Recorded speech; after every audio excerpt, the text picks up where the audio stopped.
Hello student, good morning. Shivaji group of institutions की इस online class में कक्षा 11 के सभी विद्यार्थियों का स्वागत है। बच्चों, सामान्य हिंदी के अंतर्गत मैं आपको काव्य खंड में संकलित एवं सूरदास द्वारा रचित विनय व वात्सल्य के पदों की व्याख्या मैंने पढ़ाई थी। आज इस वीडियो में मैं आपको सूरदास द्वारा रचित भ्रमर गीत शीर्षक के पद्यांशों की व्याख्या पढ़ाने जा रही हूँ। तो आप सभी बच्चे अपनी सामान्य हिंदी की पुस्तक के अंतर्गत काव्य खंड में संकलित एवं सूरदास द्वारा रचित भ्रमर गीत शीर्षक निकाल लें और उसके पदों की व्याख्या मेरे साथ पढ़ें।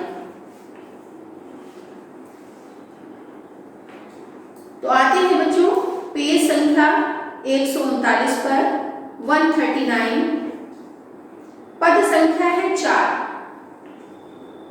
सूरदास जी कहते हैं ऊधव मोहि ब्रज बिसरत नाही, हंस सुता की सुंदर कगरी और कुंजन की छानी, वह सुरभि वह बच्छ दोहिनी खरिक दुहावन जाही, ग्वाल बाल मिल करत कोलाहल नाचत गही गही बाही, यह मथुरा कंचन की नगरी मन मुक्ता फल जाही, जबहि सुरत यावत वह सुख की जीवमगत तन नाही, अनगन भांति करी बहु लीला जसुदानंद निभाई, सूरदास प्रभु रहे मौन होए यह कही गई पछताही। बच्चों, ये जो भ्रमर गीत शीर्षक है इस सूरदास द्वारा रचित है। प्रस्तुत पद्यांश में भगवान श्री कृष्ण की मनोव्यथा का वर्णन किया गया है। भगवान श्री कृष्ण अपने परम मित्र ऊधव से कहते हैं ऊधव मोहि ब्रज बिसरत नाही। बिसरना का अर्थ होता है बच्चों भूलना। सूरदास जी कहते हैं कि भगवान श्री कृष्ण ऊधव से कहते हैं कि हे ऊधव, मुझे ब्रज भूलता नहीं है। हंस सुता की सुंदर कगरी, हंस सुता का शब्दार्थ होगा बच्चों यमुना। यमुना का वह सुंदर किनारा भूलता नहीं है। और कुंजन की छाई और वहां के उपवनों की सघन छाया मुझे भूलती नहीं है। वह सुरभि वह वच्छ दोहिनी, सुरभि माने होता है गाय, वे गायें, बच्छ माने होता है बछड़े, दोहिनी माने होता है दूध की मटकी, मुझे गायें, गायों के बछड़े और दूध की मटकी भूलती नहीं है। खरिक दुहावन जाही, और गौशाला में जाकर दूध दुहाना यह भी भूलता नहीं है। ग्वाल बाल मिल करत कोलाहल नाचत गही गही बानी। श्री कृष्ण जी आगे कहते हैं कि ग्वाल बाल मिल करत कोलाहल, हम ग्वाल बाल आपस में मिलकर क्या करते थे? क्रीड़ा करते थे, खेलते थे और नाचत गही गही बानी, और एक दूसरे की बाह पकड़ पकड़ कर नाचते रहते थे। यह मथुरा कंचन की नगरी, भगवान श्री कृष्ण आगे कहते हैं कि ये जो मथुरा है ये सोने की नगरी है। मन मुक्ताहल जाही, जहां पर मणियों की, मुक्ताहल माने मोतियों की कोई कमी नहीं है। यह मथुरा तो स्वर्णिम नगरी है जहां मोतियों और मणियों की कोई कमी नहीं है। जबहि सुरति आवति वा सुख की जीवमगत तन नाही, जब भी मुझे ब्रज के उस सुख की याद आती है तो जीवमगत तन नाही, तो हृदय जो है उमड़ने लगता है। अनगन भांति करी बहु लीला जसुदानंद निभाही। सूरदास जी कहते हैं कि भगवान श्री कृष्ण उद्धव से कहते हैं कि मैंने अनगन माने अनगिनत प्रकार से अनेक बहुत सी लीलाएं की, जसुदानंद निभाही, परंतु नंद बाबा और यशोदा माँ ने उनको क्या किया, निबाही मतलब सहन किया। मैंने अनगिनत प्रकार से, अनेक प्रकार से बहुत सी लीलाएं की, रास लीलाएं की और यशोदा माँ और नंद बाबा ने उन्हें सहन किया। सूरदास प्रभु रहे मौन हुए, यह कई कई पछताएं। सूरदास जी कहते हैं कि भगवान श्री कृष्ण उद्धव से अपनी मनोव्यथा का वर्णन करते करते एकदम से मौन हो गए और बार बार जो है ब्रज की याद करके, गोकुल की याद करके, नंद बाबा की याद करके, यशोदा माँ की याद करके पश्चाताप करने लगे। बच्चों, ये जो पद्यांश संख्या या पद संख्या 4 मैंने आपको पढ़ाया है, यदि काव्यगत सौंदर्य की बात की जाए तो भाषा आप पढ़ रहे हो ब्रज भाषा। रस, यहाँ पर वियोग श्रृंगार रस है, वियोग श्रृंगार रस होने के कारण माधुर्य गुण है। अलंकार की यदि बच्चों बात की जाए तो यहाँ पर विप्सा और अनुप्रास अलंकार है और कई कई शब्द जहाँ पर आया है वहाँ पर पुनरुक्ति प्रकाश अलंकार है। लक्षणा शब्द शक्ति है। तो बच्चों, ये इस पद्यांश की व्याख्या आपको समझ में आ गई होगी। अब हम आते हैं पद्यांश संख्या 5 पर, पद संख्या 5 पर। बिनु गोपाल बैरिन भई कुंजय, तब वै लता लगत तन शीतल, अब भई विषम ज्वाल की कुंजय, वृथा वृथा बहत जमुना खग बोलत, वृथा कमल फूलन अली गुंजय, यह उद्धव कहियो माधव सौ, मदन मार की हैं हम लुंजय, सूरदास प्रभु तुम्हारे दरस को, मग जोवत अखियां भई छुंजय। प्रस्तुत पद्यांश में सूरदास जी ने गोपियों की विरह व्यथा का वर्णन किया है। गोपियां जो है अपनी विरह व्यथा का वर्णन करते हुए उद्धव से कहती हैं, बिनु गोपाल बैरिन भई कुंजय। बैरी माने शत्रु हो गई है बिना श्री कृष्ण के, श्री कृष्ण के वियोग में ये जो उपवन है, कुंजय माने उपवन है, यह में हमारे लिए शत्रु के समान हो गई है। तब वै लता लगत तन शीतल, जब भगवान श्री कृष्ण हमारे समीप थे तो ये लताएं हमें सुख और शीतलता प्रदान करती थी। अब भई विषम ज्वाल की कुंजय, अब ये लताएं हमारे लिए भयंकर अग्नि ज्वालाओं के समान हो गई हैं।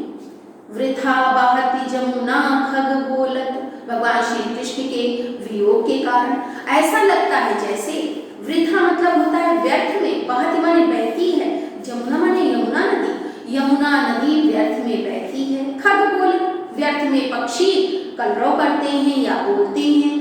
वृथा कमल फूलन, फूलन अली गुंजय, व्यर्थ में कमल के पुष्प फूलते हैं और उन पर व्यर्थ में ही भौरे गुंजार करते हैं। पवन पान घन सार सजीवन, दधि सुत किरण भानु भई गुंजय। आगे गोपियां उद्धव से कहती हैं कि हे उद्धव, पवन माने वायु, पान माने जल, घनसार माने होता है कपूर, सजीवन माने होता है बादल। हे उद्धव, वायु, जल, कपूर और बादल, दधि सुत किरण, दधि सुत किरण का मतलब चंद्रमा की शीतल किरणें, भानु भई गुंजे, अब हमें सूर्य की ज्वालाओं के समान जला रही हैं। हे उद्धव, वायु, जल, कपूर, बादल और चंद्रमा की शीतल किरणें अब हमें सूर्य के समान तपा रही हैं या जला रही हैं। यह उद्धव कली हो माधव सौ, हे उद्धव, जब तुम लौटकर मथुरा जाना तो माधव मतलब श्री कृष्ण से कह देना, मदन मारी की ही हम लुंजे। मदन माने होता है कामदेव, कि कामदेव ने अपने प्रभाव से हमें अपंग बना दिया है। सूरदास प्रभु तुम्हारे दरस को, मग जोवत अखियां भई छुंजय। गोपियां कहती हैं, सूरदास जी कहते हैं कि गोपियां उद्धव से कहती कि हे उद्धव, भगवान श्री कृष्ण से कह देना तुम्हारे दरस को, कि हे प्रभु तुम्हारे दर्शन करने के लिए, मग जोवत अखियां भई छुंजे, मार्ग देखते देखते, रास्ता देखते देखते हमारी आंखें गुंजा के समान लाल पड़ गई हैं। मग जोवत अखियां भई छुंजे,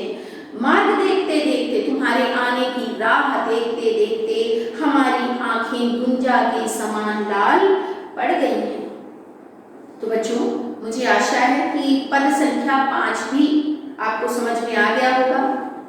स्पष्ट है कि गोपियों के वियोग का वर्णन किया गया है। तो वियोग श्रृंगार रस है, भाषा ब्रज भाषा है, लक्षणा और व्यंजना शब्द शक्ति है। अलंकार की यदि बात की जाए तो बच्चों यहाँ पर अतिशयोक्ति अलंकार है, बढ़ा चढ़ाकर गोपियों के वियोग का वर्णन किया गया है, इसलिए कौन सा अलंकार है? अतिशयोक्ति अलंकार है। इसके साथ ही उपमा अलंकार है। और बच्चों, जो छंद है, सूरदास ने जितने भी पद लिखे हैं वो सब गेय पद है। तो आ गया होगा बच्चों समझ में। आते हैं पद संख्या 6 पर। हमारे हरिहारिल की लकड़ी, मन क्रम वचन नंद नंदन उर, यह तृण करी पकड़ी, जागत सोवत स्वप्न दिवस निश, कान कान जकरी, सुनत जोग लागत है ऐसो, ज्यों करुई ककरी, सुत व्याधि हमको लह आए, देखी सुनी ना करी, यह तो सूर तिन्ह ले सौंपो, जिनके मन चकरी। बच्चों, जब गोपियों को छोड़कर ब्रज और गोकुल को छोड़कर भगवान श्री कृष्ण मथुरा चले जाते हैं तो मथुरा में उनके मित्र बनते हैं उद्धव। उद्धव को ज्ञान का बहुत ही गर्व होता है। उनके ज्ञान के अहंकार को दूर करने के लिए भगवान श्री कृष्ण उद्धव से कहते हैं कि उद्धव, तुम ब्रज चले जाओ और वहाँ मुझसे असीम प्रेम करने वाली गोपियां रहती हैं, उनको समझाओ कि वह मुझे भूल जाएं और ज्ञान योग की साधना करने लगे।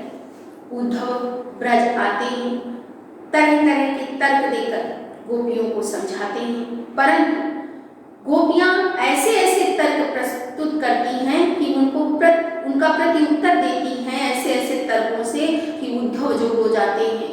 उद्धव जो है स्वयं प्रति उत्तर देने में अपने को असमर्थ पाने लगते हैं। तो गोपियां उद्धव से कहती हैं, हमारे हरिहारिल की लकड़ी। लकड़ी का मतलब होता है जो लकड़ी। हारिल एक पक्षी होता है, उस पक्षी के संबंध में किंवदंती है या प्रचलित है समाज में कि वह हारिल पक्षी सदैव अपने पैरों में लकड़ी को पकड़े रहता है।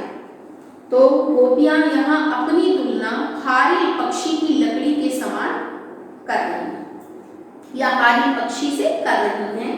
हमारे हरि माने विष्णु, और विष्णु के अवतार कौन थे? श्री कृष्ण।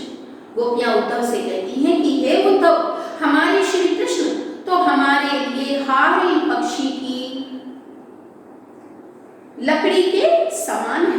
मन क्रम वचन नंद नंदन, जिस प्रकार हारिल पक्षी अपने पैरों से लकड़ी को पकड़े रहता है, वैसे ही हमने भगवान श्री कृष्ण को अपने मन से, क्रम माने कर्मों से, वचन माने वाणी से, हमने भगवान नंद नंदन, नंद के पुत्र अर्थात श्री कृष्ण को अपने मन से, कर्मों से और वचनों से हृदय में धारण कर लिया है। यह दृढ़ कर पकड़ी, हमने दृढ़ता के साथ उनको पकड़ लिया है।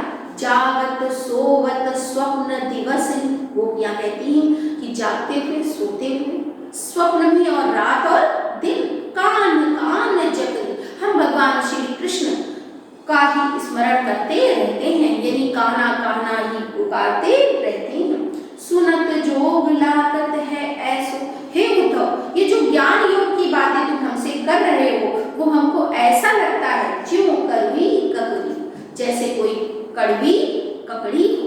जिस प्रकार कड़वी ककड़ी को अगर खा लिया जाए तो वो मुंह के स्वाद को क्या कर देती है? कड़वा कर देती है। उसी तरह ये जो तुम्हारा ज्ञान योग का संदेश है हमें कड़वी ककड़ी के समान लग रहा है। सुतो व्याधि हमको ले आए, देखी सुनी न करी। हे उद्धव, तुम मथुरा से क्या आए? तुम तो हमारे लिए एक बीमारी ही ले आए, एक रोग ले आए, जिस रोग को ना तो हमने कभी सुना है ना ही देखा है और जिस रोग से हम कभी ग्रसित भी नहीं हुए हैं। यह तो सूरति है लय सौंपो, जिनके मन चकरी। सूरदास जी कहते हैं कि गोपियां उद्धव से कहती हैं कि हे उद्धव, ये जो